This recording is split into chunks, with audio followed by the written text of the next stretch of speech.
తొమ్మిదవ సంవత్సరంలో దళితులకి ఇచ్చినటువంటి మాలమాదిలకు ఇచ్చినటువంటి భూములని ఈరోజు ఆ గట్టుపల్లి గ్రామంలో ఉన్నటువంటి అగ్రవర్ణాల వాళ్ళు వాటిని ఆక్రమించి ప్రభుత్వము ఇచ్చినటువంటి భూములని వాళ్ళు స్వాధీనంలో ఉంచుకొని ఈరోజు 145 మంది దళితులకు ఇచ్చినటువంటి భూములని 217 ఎకరాలని వాళ్లే ఆక్రమించుకొని వీళ్ళకి ఎటువంటి హక్కు లేదని చెబుతూ ఉన్నారు.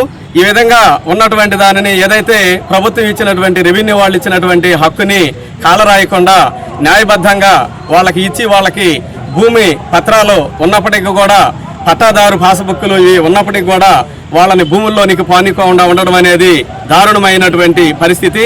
కాబట్టి ఈ విధంగా ఇలానే కొనసాగితే మేము రాష్ట్ర వ్యాప్తంగా దీనిని ఉద్రిక్తం చేసి వాళ్ళకి భూములు వచ్చేంత వరకు పోరాడుతామని మేము హ్యూమన్ రైట్స్ తరఫున ఈ విషయాన్ని తెలియజేస్తూ ఉన్నాము. ఈరోజు ఆర్డీఓ ఆఫీస్ దగ్గర ఈ వచ్చినటువంటి ఆ 145 కుటుంబాలు వాళ్ళకి భూములని హ్యాండ్ఓవర్ చేయాలని, స్వాధీనపరిచి సాగు చేసుకునే విధంగా అన్ని విధాలా కల్పించాలని కోరుకుంటూ ఉన్నాం. 15వ తేదీన మా గట్టుపల్లి గ్రామంలో ఉన్నటువంటి ప్రభుత్వ అనాధీన భూములు అప్పటి జిల్లా కలెక్టర్ ఆదేశాల మేరకు కె రామగోపాల్ గారు ఆదేశాల మేరకు మాకు ప్రతి ఒక్కళ్ళకి 1 ఎకరా 50 సెంట్లు చొప్పున 145 కుటుంబాలకి పట్టాలు 1B మాన్యువల్ అయ్యి మంజూరు చేసినారు.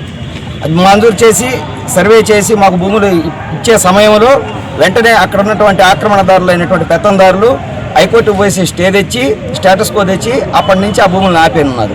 సరే మేము ఆ భూములు కావాలని చెప్పి మాలో మేమందరం కలిసి అధికారుల చుట్టూ తిరుగుతా ఉన్నా కాలయాపన జరుగుతూనే ఉంది. మా భూములు లేక మేము పోయేసి అందరం తలా 10 రూపాయలు డబ్బులు తీసుకొని దాన్ని తలా కొంచెం తీసుకున్నాం, ఎప్పుడైనా సాగు చేసుకున్నాం, అప్పటి నుంచి అట్టే ఆగిపోతా ఉందని చెప్పేసి 3 నెలల క్రితం ఇక్కడికి వచ్చి ఇదే స్థానంలో మేము పేపర్ స్టేట్మెంటు ప్రెస్ వాళ్ళకి రిపోర్ట్ ఇచ్చి మేము ఆ భూముల్లోకి మేము పోయి మేము సాగు చేస్తూ జంగిల్ తీసుకుంటూ ఉంటే అప్పుడు మళ్ళా ఎంఆర్ఓ గారు జంగిల్ ఆపించండి అని చెప్పేసి ఆపించారు.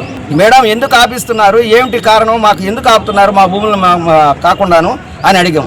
సమాధానం లేకుండా అది మేము ప్రాసెస్ అంటే ఇది చూడాలంటే అది అని చెప్తా ఉంది. కానీ కేవలం ఎవరైతే పెత్తందారులు ఉన్నారో ఆ పెత్తందారులు మాటలు చెప్తున్నారో ఆ ఎమ్మెల్యే గారు కానీ అక్కడ ఉన్నటువంటి ప్రజాప్రతినిధులు వాళ్ళకే సపోర్ట్ చేస్తూ